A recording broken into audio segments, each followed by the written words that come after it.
hello everyone আজি জলকীয়া আচাৰ ৰেচিপি এটা লৈ আহিছো মই বনাইছিলো ভাবিলো ৰেচিপিটো শেয়াৰ কৰো তেতিয়াহলে আউকচোন চাও তাৰ বাবে মই অলপমান জলকীয়া লৈছো এখিনি মই ৰ'দত শুকুৱাই লৈছো ধুনিয়াকৈ বহুত বেছি শুকুৱাই লব নালাগে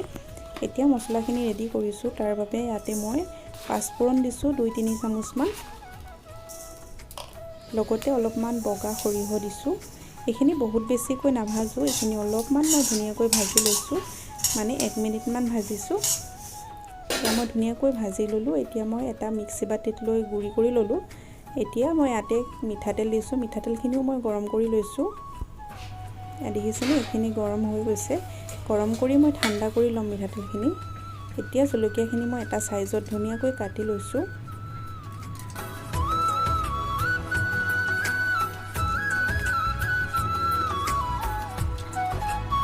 এয়া মই ধুনিয়াকৈ জলকীয়াখিনি কাটি ললো এতিয়া ইয়াতে মই নিমখ দিছো নিমখটো অলপমান বেছিকৈ ব্যৱহাৰ কৰিছো লগতে হালধি দিছো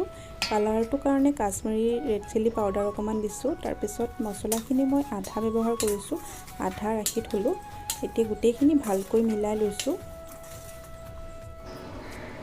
এইখিনি ধুনিয়াকৈ মিলাই ললো তাৰ পিছত গৰম কৰি ঠাণ্ডা কৰি থোৱা তেলখিনি দিছো ইয়াতে তেলও মই বহুত বেছি ব্যৱহাৰ কৰা নাই আৰু ভালদৰে গুটেইখিনি ধুনিয়াকৈ মিলাই দিছো তাৰ পিছত ইয়াতে মই 2 চামুচ ভিনেগাৰ এড কৰিছো আপোনালোকে ভিনেগাৰৰ হলনি নেমুৰসু দিব পাৰে ভিনেগাৰ দিলে আচাৰখিনি বহুত দিনলৈ ভাল হৈ থাকে আৰু আচাৰখিনি অকমান টেঙা সোৱাদ এটা আহে তাৰ পিছত এটা গ্লাছৰ বটল লৈছো বটলটো অকমান এনেকৈ মচি ললো বটলটো মই ধুই ধাই ধুনিয়াকৈ শুকুৱাই থোৱাই আছে এতিয়া ইয়াতে মই আচাৰখিনি ভৰাই দিছো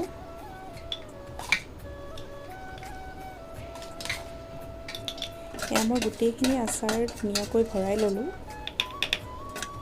এতিয়া বটলটোৰ সাইডত লাগি থাকাখিনি ধুনিয়াকৈ মচি দিছো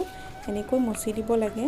যদি এনেকৈ আমি ঢাকনখন মাৰি দিও পিছলে ভেঁকুৰ উঠি যোৱা চান্স থাকে